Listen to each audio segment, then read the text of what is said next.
According to the National Hurricane Center of the United States, although Hurricane Milton weakened slightly to a Category 3 storm on October 9, it continues to expand in size as it approaches Florida and remains an extremely dangerous major hurricane with sustained winds exceeding 200 km per hour. The storm is expected to produce storm surges of 2.7 to 4 meters in certain areas and rainfall between 150 to 300 millimeters, with some locations potentially receiving up to 450 millimeters of rain. This rapidly intensifying hurricane has generated massive waves reaching 8.57 meters and strong gusts in the Gulf of Mexico. As of now, Hurricane Milton poses a threat to flood-prone areas in Florida with dangerous beach erosion. The winds from this tropical storm cover the entire width of the Florida peninsula, stretching from Miami to Savannah. Florida Governor Ron DeSantis reported that at least 19 tornadoes have occurred in Florida, with 116 tornado warnings issued statewide. DeSantis stated that authorities have issued 9 flash flood warnings, with more expected to follow. Over 1.1 million households and businesses have lost power, primarily in Sarasota County, and the number of power outages is expected to rise as the storm moves through the state. The National Weather Service has warned of significant flash flooding, which poses a danger to human life. Many roads in Harp have become impassable due to flooding, with recorded rainfall between 254 to 355 millimeters, prompting the local government to declare a state of emergency due to flooding. According to the National Hurricane Center, the agency is monitoring 3 other systems in the Atlantic that could form new storms within the next 48 hours. Hurricane Milton, with winds of up to 209 km per hour, made landfall in Florida on the night of October 9. Local time. This marks the second major hurricane to strike the region within 2 weeks. The National Hurricane Center has downgraded Hurricane Milton to a high-end Category 2 storm on the 5-level U.S. hurricane rating system. However, the storm's coverage has significantly increased, bringing strong winds and heavy rainfall with sea levels of up to 4.5 meters upon landfall between 9 and 11 p.m. on October 9. Severe flooding has begun to occur in the city of Naples, with water levels rising approximately 1 meter.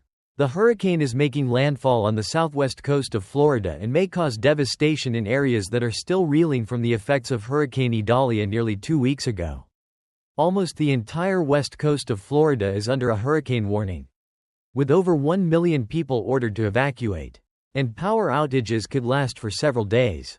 According to Florida Governor Ron DeSantis, more than 30,000 residents are currently in shelters that can accommodate up to 200,000 people. U.S. President Joe Biden has canceled his trips to Angola and Germany to focus on hurricane response efforts. Earlier, President Biden approved Governor DeSantis's request for a federal emergency declaration due to Hurricane Milton, calling it a once-in-a-century storm. He urged residents in the storm's path to follow evacuation orders. President Biden mentioned that he has spoken with the governor and mayors of the affected cities, committing all necessary resources to respond to the hurricane. He also stated that his administration would pressure companies to stabilize prices for fuel, airplanes, and essential goods for the public.